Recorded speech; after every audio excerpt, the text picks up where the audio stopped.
கோவமும் வெறுப்பும் இருக்கும்.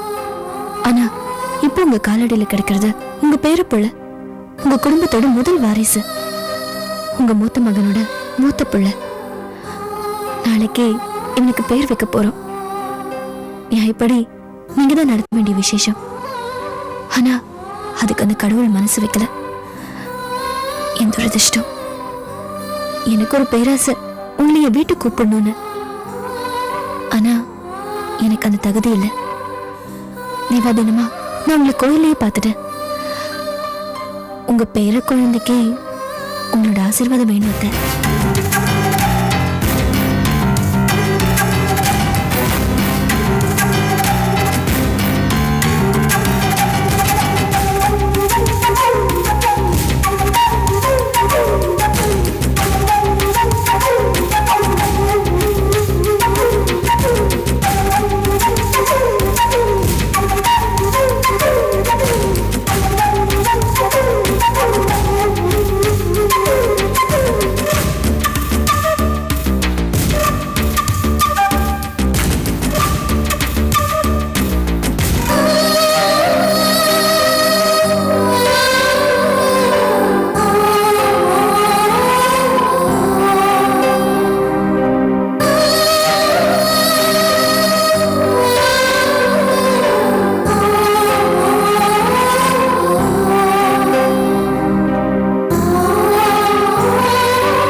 என்னங்க, நீங்க இன்னும் தூங்கலையா?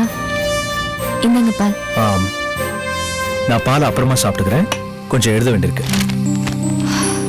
இன்னைக்கு நானே எதிர்பார்க்காத விஷயம் ஒண்ணு நடந்துச்சுங்க. என்ன ரோஹிணி? குழந்தைக்கு பேர் வைக்க போறோமே, அதுக்கு முன்னால அவன் நட்சத்திரத்துக்கு அர்ச்சனை பண்ணிட்டு வரலான்னு கோயிலுக்கு போனேன். அங்க அத்தையை பார்த்தேன். அம்மா பாத்தியா? உங்ககிட்ட பேசினாங்களா? அவங்க எப்படிங்க பேசுவாங்க? ஆனா அவங்க காலடியில நம்ம குழந்தைய போட்டுட்டேன். அப்புறம் அவங்க குழந்தைய பார்த்தாங்க. பேசல, தூக்கல, கொஞ்சல. நானும் விடல. உங்க பேர பிள்ளைக்கு பேர் வைக்க போறோம், ஆசீர்வாதம் பண்ணுங்கன்னு சொன்னேன். அவங்க கண்ணுல கனிவு இருந்துச்சு, பாசம் இருந்துச்சு. பிள்ளையை தூக்கி கொஞ்சணும்னு ஆசை கூட இருந்துச்சு. ஆனா எதுக்கக்கூடிய தைரியம் தான் இல்ல. மனசு ரொம்ப வேதனையா இருந்துச்சுங்க. பாவம் அம்மா. அம்மாவுக்கு தான் ரோஹிணி தர்ம சங்கடம். ஆமாங்க, ஆனா எதிர்பார்க்காம நடந்துருச்சு. எனக்கு என்ன சந்தோஷம்னா, அவங்க வாயால வாழ்த்தலனாலும் அவங்க காலடியில போட்டு ஆசீர்வாதம் வாங்கிட்டேன். இதுவே போதுங்க. மானசீகமா அவனுக்கு அவங்களோட ஆசீர்வாதம் கிடைச்சிருச்சு. இதை விட யோகம் அவனுக்கு என்ன வேணும்? ஆமாமா, சில சமயங்கள்ல நாம இப்படிதான் திருப்தி பட்டுக்கணும். சாந்தி மட்டும் இந்த விஷயத்தை கேட்டானா ரொம்ப சந்தோஷப்படுவா ரோஹிணி. சரிங்க, நீங்க உங்க வேலையை பாருங்க. குழந்தை தனியா படுத்துட்டு இருக்கா, நான் போய் பாக்குறேன்.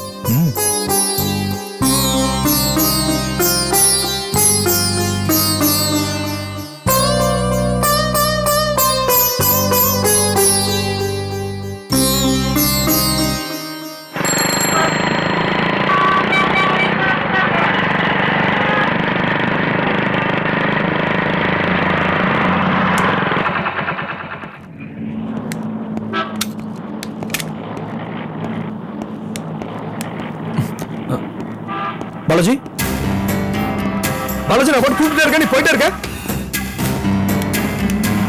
பாலாஜி, டேய் நில்லுடா. டேய் நில்லுடா. நான் போட்டு கூப்பிட்டே இருக்க, நீ போட்டு போயிட்டே இருக்க. நீ ஊர்ல இருந்து வந்து என்ன பார்க்கவும் இல்ல, ஃபோன் பண்ணவும் இல்ல. நம்ம நட்பு அப்படிப்பட்ட நட்படா. ஆமாண்டா, அதான் நானும் கேக்குறேன். நட்பை பத்தி நீ பேசுறியா? நட்போட வலிமை உனக்கு தெரியுமாடா? பொண்ணுக்கு கற்பு மாதிரி ஆணுக்கு நட்பு. எவ்வளவு பெரிய தியாகம் பண்ணவ நீ. அந்த தியாகம் வேஸ்டா போச்சுல. சாந்திக்கு பெரிய வாழ்வு கொடுத்ததும் கஸ்தூரி அம்மா சந்தோஷப்பட்டது இன்னும் என் மனசுல இருக்குடா. அப்பெல்லாம் உன்னை உயர வச்சு அண்ணாந்து பார்த்தேன்டா. எவ்வளவு பெரிய குடும்பத்து பையன் இவ்வளவு பெரிய தியாகம் பண்ணதை நினைச்சு பெருமைப்பட்டேன். ஆனா நீ இப்ப பண்ணது உன்னை படு பாதாளத்துல தள்ளிச்சுடா. பாவம், சாந்திய குழந்தையோட வீட்டை விட்டு வெளியில துரத்திட்ட. உன்னை என்னன்னு சொல்றது?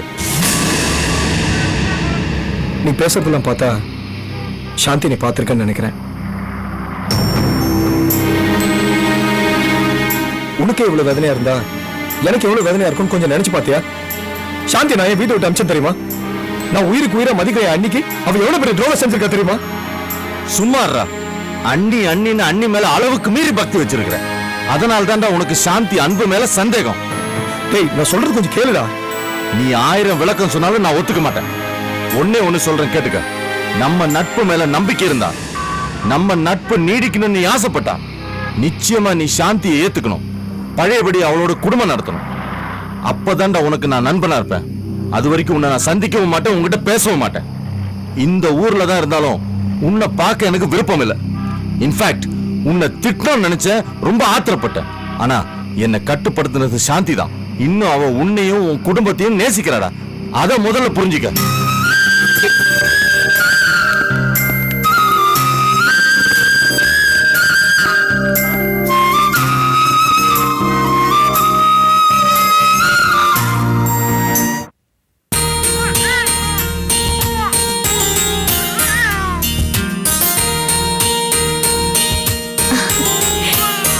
செல்லம், பாத்தியா குட்டி, உன்னை சுத்தி யாரெல்லாம் இருக்காங்கன்னு?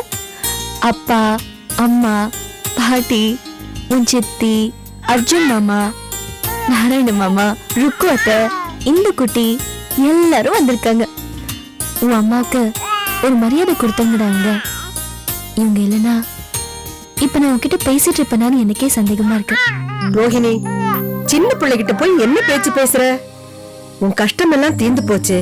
அதை நினைச்சு சந்தோஷப்படு. சரி, நல்ல நேரம் போறதுக்குள்ள என் பேரனுக்கு பேரு வைங்க. என்னம்மா பேரு வைங்கிறீங்க? நீங்க தான் பெரியவங்க, நீங்க தான் குழந்தைக்கு பேர் வைக்கணும். ஆமாமா, சாந்தி சொல்றதுதான் கரெக்ட். அத்தை, குழந்தைக்கு நீங்களே பேர் வைங்க. இல்லைங்க, நம்ம குழந்தைக்கு அம்மா பேர் வைக்க வேண்டாம்.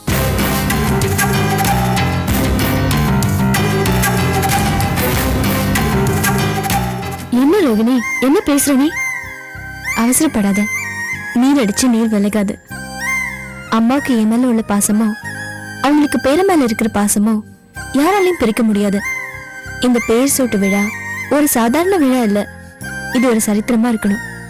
ஆர்கேவோட உண்மையான வாரிசுக்கு ஏனோ தானேன்னு பேர் வச்சிட கூடாது. எனக்காக என் தாயை விட மேல கஷ்டப்பட்டு எனக்கு தாலியையும் மனைவிங்கிற ஸ்தானத்தையும் வாங்கி கொடுத்த என் சாந்தி தான் என் குழந்தைக்கு பேர் வைக்கணும்.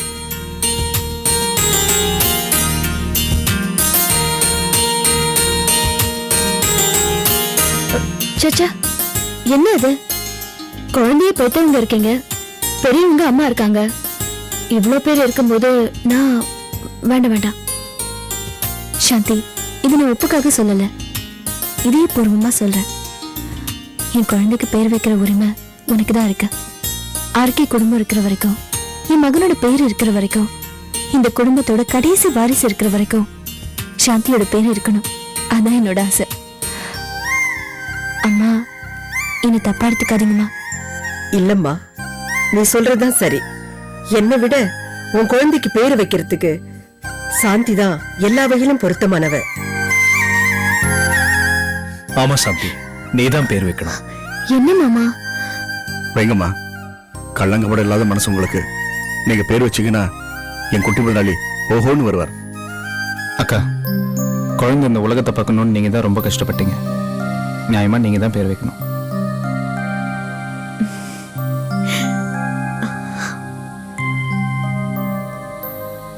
பேரன் தானே, தாத்தா பேரை கொண்டவன் பேரன்.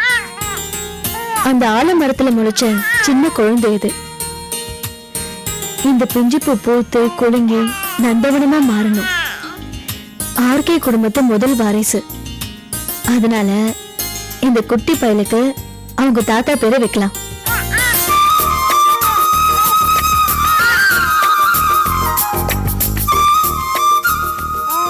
Radha Krishnan junior RK.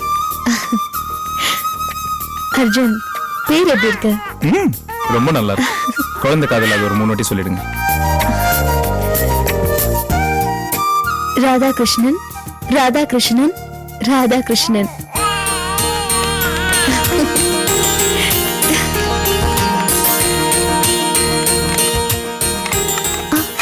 பிடிச்சுக்கோ பிடிச்சுக்கோ, பத்திரமா பிடிச்சுக்கோ.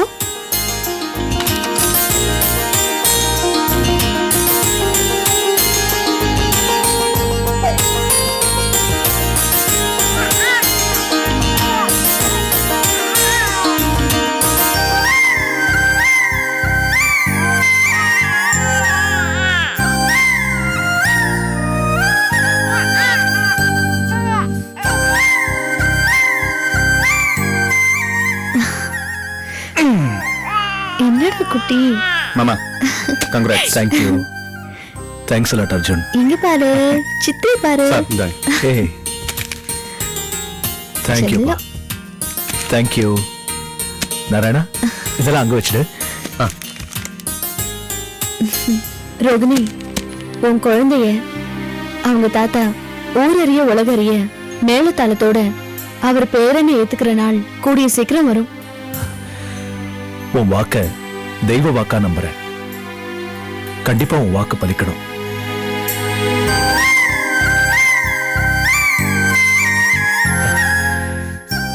சாந்தி, எங்க அப்பா ஒரு பேரன் வேணும்னு ஆசைப்பட்டாரு.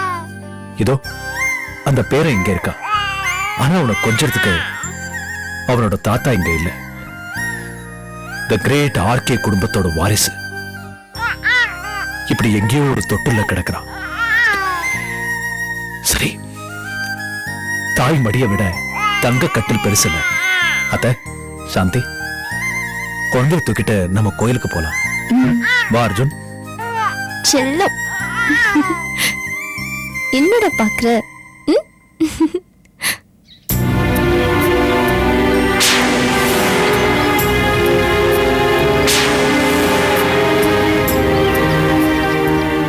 ஸ்வாதி,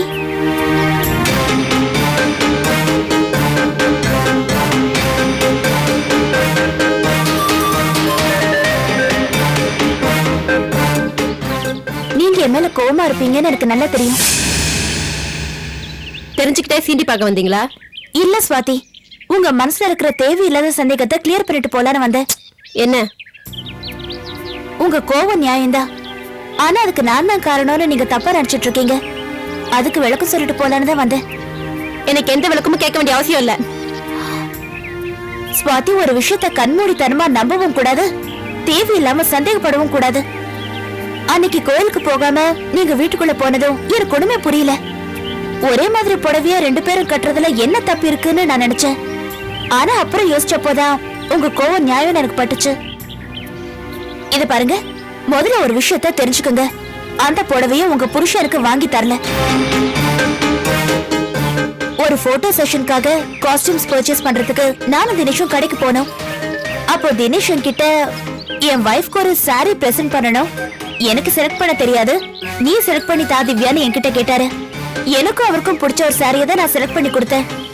அதை தான் அவர் உங்ககிட்ட கொடுத்தாரு. இன்ஃபேக்ட் அந்த புடவை எனக்கு ரொம்ப பிடிச்சதுனால அதே மாதிரி புடவைய நானும் வாங்கணும்னு ஆசைப்பட்டேன். லக்கியா அதுல இன்னொரு பீஸ் இருக்குன்னு சேல்ஸ்மேன் சொன்னதுனால நானும் வாங்கிக்கிட்டேன். பட் ஒன் திங், உங்க புடவைக்கான பில்ல தினேஷ் பே பண்ணாரு, என் புடவைக்கு நான் பே பண்ணிக்கிட்டேன். உங்க புடவைய உங்களுக்காக உங்க தினேஷ் வாங்கினாரு, எனக்கு அவர் வாங்கி தரல. இன்ஃபேக்ட் அவர் எனக்கு புடவை வாங்கி தரணும்னு எந்த அவசியமும் இல்ல. அந்த புடவைய ஒரே நாள்ல நம்ம 2 பேரும் கட்டினது கோஇன்சிடென்ஸ். அதுக்கு யாரு மேலயும் தப்பு சொல்ல முடியாது. I'm sorry. It's okay. ஒரு மனைவிக்கு தான் புருஷன் மேல கண்டிப்பா பொசசிவ்னஸ் இருக்கணும். நீங்களும் அப்படிதான் இருக்கீங்க. ஆனா ஒரு விஷயம் நல்லா தெரிஞ்சுக்கோங்க, உங்க புருஷன் உங்களுக்கு மட்டும்தான். நான் தினேஷ்க்கு ஒரு பிசினஸ் பார்ட்னர், தட்ஸ் ஆல். இப்போ கொஞ்சம் சிரிக்கலாமே. நிறைய பேசிருக்கேன். ஒரு காஃபி கிடைக்குமா? போட்டு தரேன் வாங்க.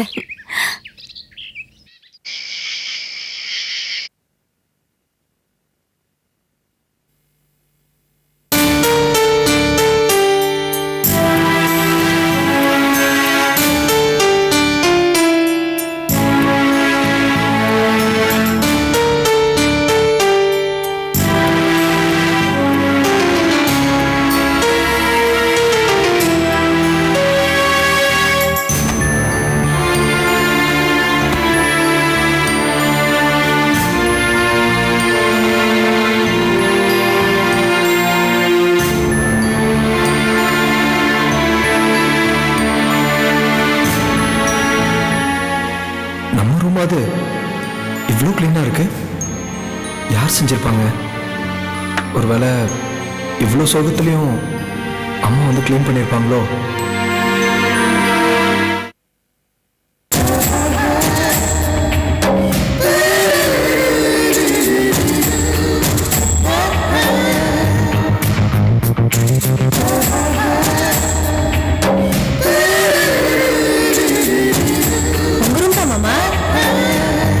சந்தேகமே வேண்டாம். ஒரே குப்பையா இருந்தது. நான் தான் பெருக்கி தொடச்சு ஊதுவத்தி எல்லாம் ஏத்தி வச்சேன். எப்படி இருக்கு? ஓஹோ, நீ தான் சுத்தம் பண்ணியா? நான் தான். ஏன் பண்ணக்கூடாதா? இல்ல அம்மாவோ இல்ல அண்ணியோ பண்ணிருப்பாங்கன்னு நினைச்சேன். அதான் நீங்க என்ன நினைக்கிறதே இல்லையே. உங்க ரூம்குள்ள நுழையிற உரிமை எனக்கு இல்லையா? தேங்க்ஸ். எதுக்கு? உங்க ரூம்ல இருந்த பழைய குப்பை எல்லாத்தையும் க்ளீன் பண்ணதுக்கா? தேங்க்ஸ் சொல்லணுமா என்ன? உங்க சந்தோஷம் தான் எனக்கு முக்கியம்.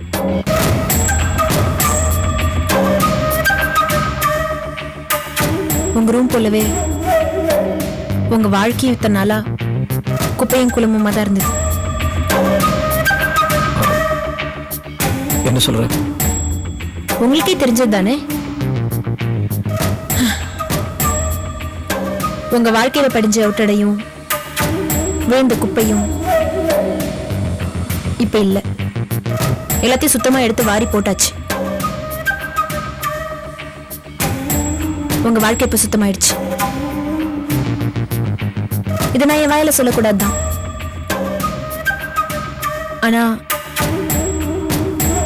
அபிராமேக்கா உங்களை பத்தி நினைச்சு கவலைப்படாத நாளே கிடையாது. உண்மைதான். என் அம்மா மாதிரியே என் மேல ரொம்ப பாசம் உள்ளவங்க என் அண்ணி.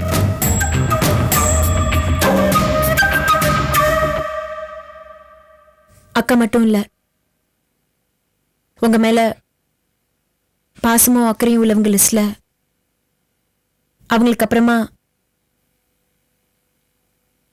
நானும் இருக்கேன்.